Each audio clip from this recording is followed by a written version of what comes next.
Okay, I'm with Gary Holt, the mine owner of the Lost Josephine mine here on Holt Peak in Utah. There's supposed to be, according to the waybill, there's supposed to be 200 and some odd cargoes of gold and 600 or 700 and some odd cargoes of silver in there.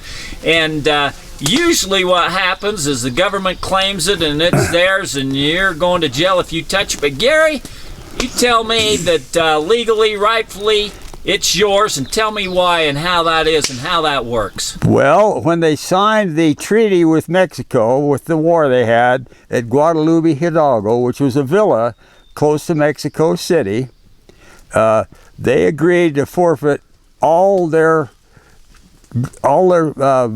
gold and forfeit all their inheritance and everything, and it became public property of the United States.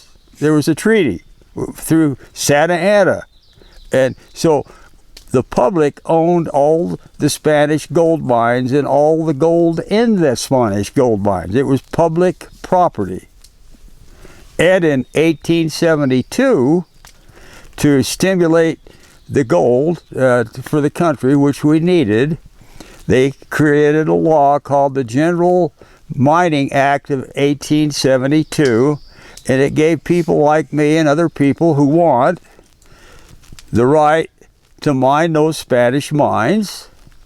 And it says in the 1872 mining law that if it's an abandoned mine, Spanish or whatever, the new mine owner owns everything in that mine. It's very specific in the statute, including it didn't say gold bars, but it said everything that's in that mine is the property of the new mine owner. So you hear stories all the time of people finding gold bars and the government taking them from them, saying that it's antiquities. And so how do you get around the antiquities law, what they're saying? The same way Mel Fisher did when he had to go through 150 hearings to keep the gold in the Atosha. You interviewed them. Yep. They went through that with Florida and the United States, and they got all the way to the Supreme Court, and the Supreme Court said, give them back their gold, and it's in a museum in Florida right now. They got that gold back, and they own it. That's a fact. You know that because they told you that. Yep. So that just reinforces what I said.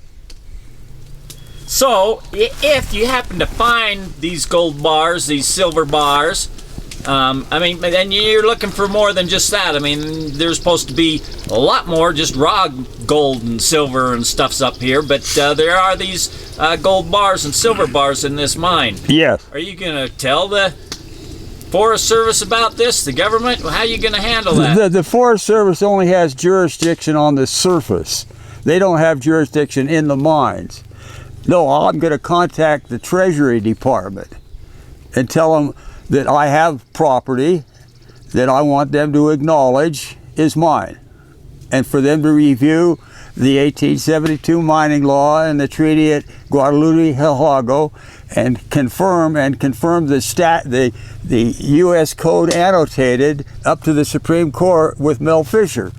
And so those are all precedents that support my right to that gold, and if they can change any of that, that's fine. But right now, that's the law, and they better obey it. And with that said, that's a wrap.